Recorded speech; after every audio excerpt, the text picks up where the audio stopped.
안녕하세요. GTS 한국사. 이제 우리가 2시간만 딱 남겨놓고 있네요. 오늘은 주제 11, 국학운동에 대해서 한번 알아보도록 하겠습니다. 자, 국학운동 조금 애매한 부분이 있긴 한데요. 대충 선생님은 30년대 국내의 민족운동으로 좀 구분을 해봤습니다. 일본이 민족 말살 통치를 강화하던 이제 그런 시기에 어떻게든 우리의 정신을 지키려고 했었던, 우리 민족적 색채를 지키려고 했었던 그런 운동이 바로 국학운동입니다.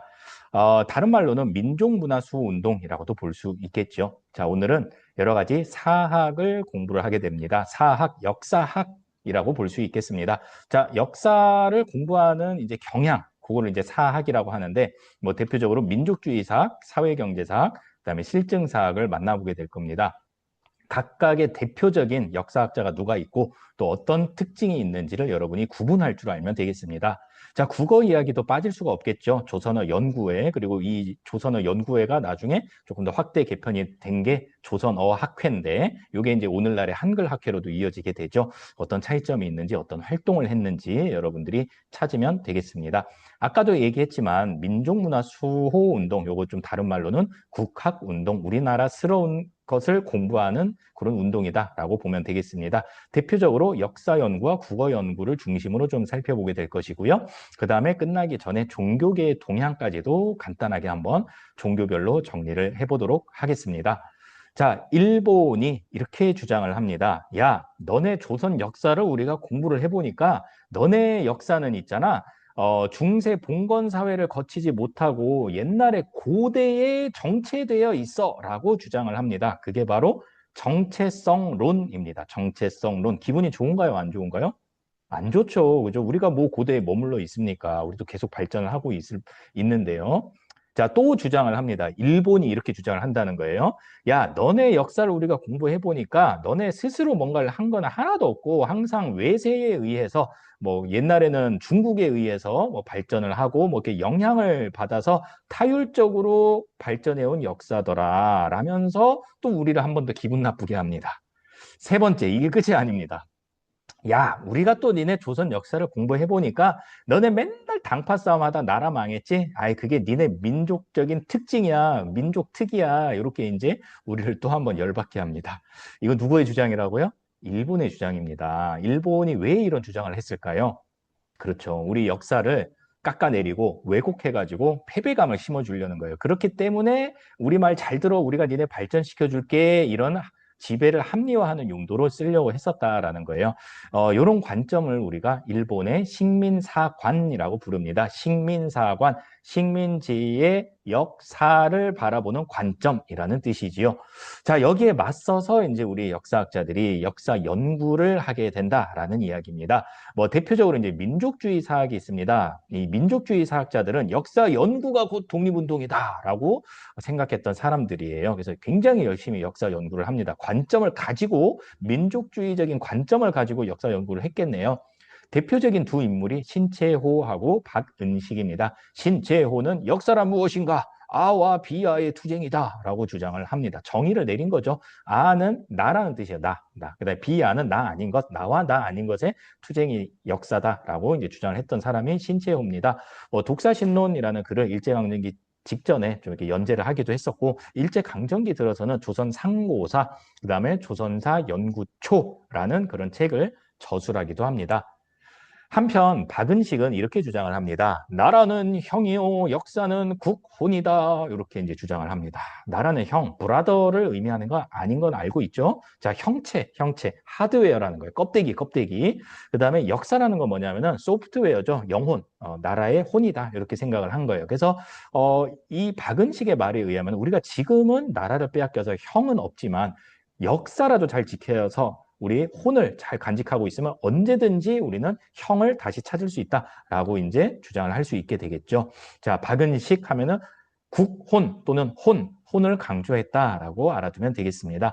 한국통사, 그다음에 한국독립운동지 혈사라는 책을 저술하기도 했습니다.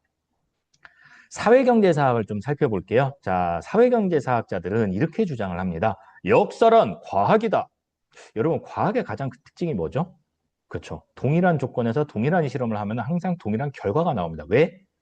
이 자연 세계에는 똑같은 법칙이 적용하기 때문이죠. 여기서 중요한 거는 법칙입니다. 법칙. 따라서 사회경제사학에서는 법칙에 따라서 우리나라도 발전해 왔다라는 주장을 끊임없이 하게 됩니다. 대표적인 인물이 백남운입니다. 백남운은 마르크스의 유물사관을 받아들여요. 마르크스는 여러분들 들어봤을 거예요. 공산당 선언을 쓴 사람이기도 하고요.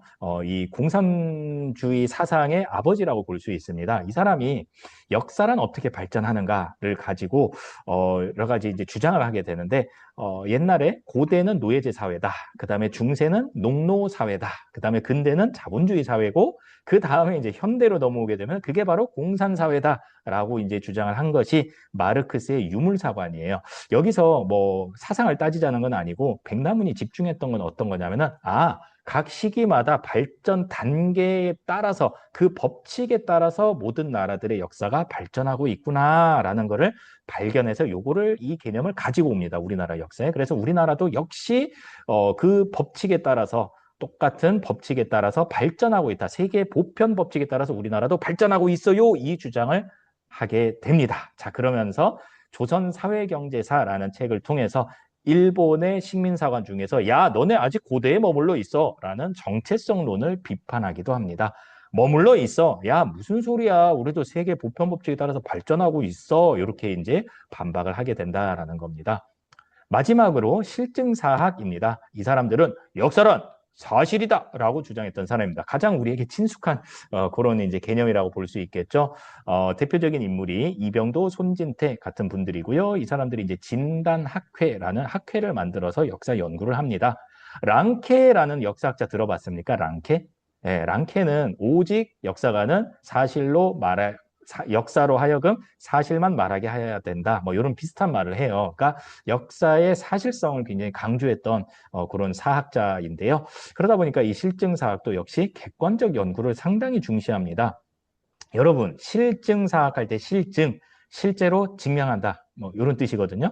그래서 어떻게 증명할 수 있습니까? 과거의 증거를 수집을 해야겠죠. 그래서 문헌이 이제 뭐 책과 문서를 의미를 하는 거예요. 이거를 고증을 잘해야 된다라는 거예요. 고증, 생각하고 증명한다 이런 뜻이거든요. 그러니까 이 문서, 이 책이 진짜로 그때 쓰여졌는가, 진퉁짝퉁을 구분하는 이제 그런 작업을 굉장히 중시했다. 왜? 사실 여부를 확인을 해야 되니까 역사는 사실을 서술한 거잖아요. 그래서 실증사학자들은 그런 객관적 연구를 상당히 중시했다라는 특징을 가지고 있습니다.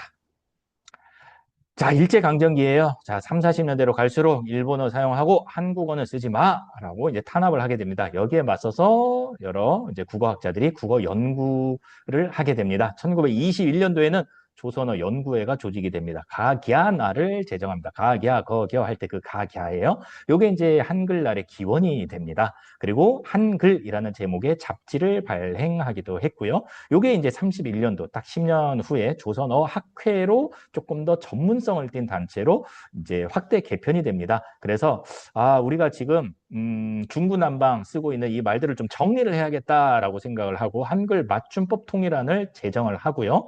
표준어를 제정하기도 합니다. 자, 마지막 가장 큰 프로젝트가 이거예요. 우리가 죽고 나면 우리 말도 없어질 거야. 따라서 우리 말을 지키기 위해서는 사전을 하나 만들어야겠다라면서 우리말 큰 사전을 편찬하기를 시도합니다. 요거를 소재로 한 영화가 예전에 있었죠. 말모이라는 영화 혹시 여러분 본 적 있나요? 말모이. 잉 사료를 말하는 게 아니죠. 말모이. 우리 말의 모음이라는 그런 뜻이니까 사전을 의미하는 거예요. 사전을 한국말로, 순한국말로 풀이하면은 말모이가 되겠죠. 네, 그래서 그 영화에 보면은 우리말 큰 사전을 만들려고 굉장히 고생을 많이 하고 이제 거의 이제 다 완성이 돼가고 있는데 일본한테 발각이 되죠. 그래서 이 조선어학회 이 회원들이 상당수 잡혀가서 고문당하고 죽고 막 그렇게 됩니다. 그 사건이 바로 조선어학회 사건입니다. 자, 그런데 놀라운 일이 벌어져요. 요 조선어학회 사건으로 우리말 큰 사전을 만들려고 했던 원고들도 다 압수당하거든요. 그래서 이제 없어졌나 보다 했는데 해방되고 나서 서울역 서쪽의 창고에서 이 원고 뭉치가 발견이 됩니다. 그래서 영화에서는 약간 상상력을 동원해가지고 누군가 거기다 이렇게 몰래 던져놨다라고 이제 그렇게 이제 그리긴 했으나 뭐 아직 뭐 알려진 바는 없습니다. 어쨌거나 그 덕분에 우리가 지금도 우리 말과 우리 글을 쓸 수 있게 된다라는 거예요. 네, 마지막으로 종교계를 좀 정리를 하고 마무리하도록 하겠습니다. 자, 여러분, 대종교 기억납니까? 큰 사람을 믿는 종교다라고 얘기를 했었죠. 나철 오기오가 단군 신앙을 이제 확대 개편한 게 이제 대종교고요. 북간도 지역에서 활동했던 중광단이 대종교 간부들이 상당히 많이 참여를 했다라는 얘기를 했었고요. 그 다음에 그런 무장투쟁에 가장 앞장섰던 종교이기도 합니다. 동학을 계승해서 이름을 바꾼 천도교 기억나죠? 3.1운동을 주도했었고요. 그 다음에 여러분 한용운 어디선가 많이 들어봤죠? 네, 불교. 불교와 관련해서 스님이죠. 스님이자 뭐 독립운동가이자 뭐 이렇게 문학가이기도 한데요. 조선 불교 유신회를 통해서 조선 불교의 독립성을 지키려고 했던 사람입니다. 여러분에게 좀 생소할 수 있는 원불교라는 종교가 있는데요. 이거는 박중빈이라는 사람이 만든 우리나라 종교입니다. 허례를 폐지하고 근검절약을 해야 된다라는 새생활 운동을 전개하기도 했었고요. 우리에게 좀 친숙한 게 기독교, 개신교잖아요. 이 개신교는 교육, 의료사업, 그다음에 신사참배, 거부운동을 벌이게 됩니다. 여러분, 서울에 있는 사립학교 또 사립대학교 같은 경우에 기독교 학교가 상당히 많잖아요. 그 이유가 바로 여기에 있는 겁니다. 교육에 가장 앞장섰던 게 기독교, 개신교라고 볼 수 있습니다. 자, 그리고 천주교 같은 경우는 보육원, 양로원, 그다음에 이제 의민단이라는 단체를 만들어서 활동하기도 합니다. 그래서 이런 사회복지시설 같은 경우는 오히려 천주교 재단이 상당히 많죠. 뭐 충북의 뭐 음성 꽃동네에도 그렇고요. 물론 그거는 뭐 이 시대에 생긴 건 아니지만 이런 사회복지 시설에 굉장히 힘썼던 종교가 천주교다. 뭐 그런 이미지 정도만 가지고 있으면 되겠습니다. 자, 여기까지 우리가 민족문화 수호 운동과 종교계의 활동을 정리를 했습니다. 수고했습니다. 안녕.